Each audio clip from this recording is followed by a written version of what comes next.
সম্মানিত ভিউয়ার্স, আজকের টিউটোরিয়ালে সবাইকে স্বাগত। আশা করি আপনারা সকলে ভালো আছেন, আমিও ভালো আছি। তো ভিউয়ার্স, আপনারা সকলে জানেন যে ওভিটির ডাটা এন্ট্রির কাজ প্রায় অনেকেরই শেষ হয়েছে এবং এই তথ্য এন্ট্রি করার পর সেটি কিভাবে আপনারা উপজেলায় প্রেরণ করবেন সেটি নিয়ে আজকের এই ভিডিওটি। তো ভিউয়ার্স, চলুন দেখা যাক কিভাবে আপনাদের এই তথ্যগুলো স্কুলের যে শিক্ষার্থীদের উপবৃত্তির তথ্যগুলো এন্ট্রি করেছেন, এন্ট্রি করার পর সেগুলো কিভাবে উপজেলায় প্রেরণ করবেন।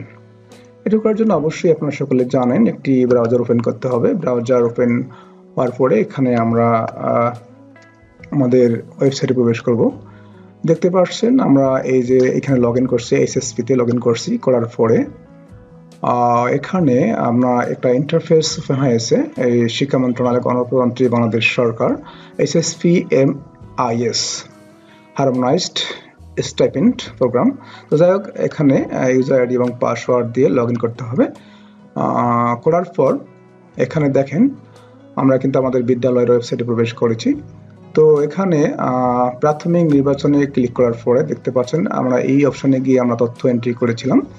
তো এখন মূলত আমরা কিভাবে এটা উপজেলায় প্রেরণ করব। তো যাই হোক, আমরা একটু এই তালিকাটা দেখে নিই। তো আপনারা আপনার বিদ্যালয়ের তথ্য আপডেট করেছেন। তো আপডেট করার পর সেটি এখন কি করতে হবে, উপজেলায় প্রেরণ করতে হবে। তো এখানে আমি মূলত 126 জন শিক্ষার্থীর আমি তথ্য এন্ট্রি দিয়েছি। দেখতে পাচ্ছেন এখানে 126 জন। তো এখানে 126টার মধ্যে এখানে 25টা দেখাচ্ছে। তো চাইলে আমরা এখানে ক্লিক করে, যেহেতু 126 জন, আমি এখানে থেকে যদি আমি 250 এই নাম্বারটা সিলেক্ট করে দিই, তাহলে আমার একবারে কিন্তু এখানে 126 জনের তথ্য দেখতে পারবো। উপজেলাতে পাঠানোর আগে আমার এখানে যে কাজটি করতে হবে, টিক চিহ্নটা পরে দিচ্ছি। তো তার আগে আমাকে এখানে কি করতে হবে, এই যে শ্রেণী, কোন শ্রেণীর তথ্য আপনি পাঠাতে বা জমা দিতে চান। অবশ্যই ষষ্ঠ শ্রেণীর, যেহেতু ষষ্ঠ শ্রেণীর তথ্য আমরা এন্ট্রি করেছি। ক্লিক করলাম, করার পরে এখানে কি করতে হবে, খুঁজুন অপশনে ক্লিক করতে হবে। তো একটু সময় নিচ্ছে। ওকে, দেখতে পাচ্ছেন 126টার মধ্যে 1 থেকে 25 পর্যন্ত দেখানো হচ্ছে, তার মানে এখানে 126টা কিন্তু আছে। তো তাহলে আমরা এখান থেকে কি করব, অল সিলেক্টে ক্লিক করব। করার পর এখানে খেয়াল করেন এখানে কিন্তু আমার 126 জন শিক্ষার্থী কিন্তু কি হয়েছে, এখানে সিলেক্ট হয়েছে। এখন আমি কি করব, উপজেলাতে পাঠাবো। এখানে দেখাচ্ছে যে 126টা এন্ট্রির মধ্যে 1 থেকে 126 জন দেখানো হচ্ছে, তার মানে আমি এখানে 126 জন সিলেক্ট করেছি।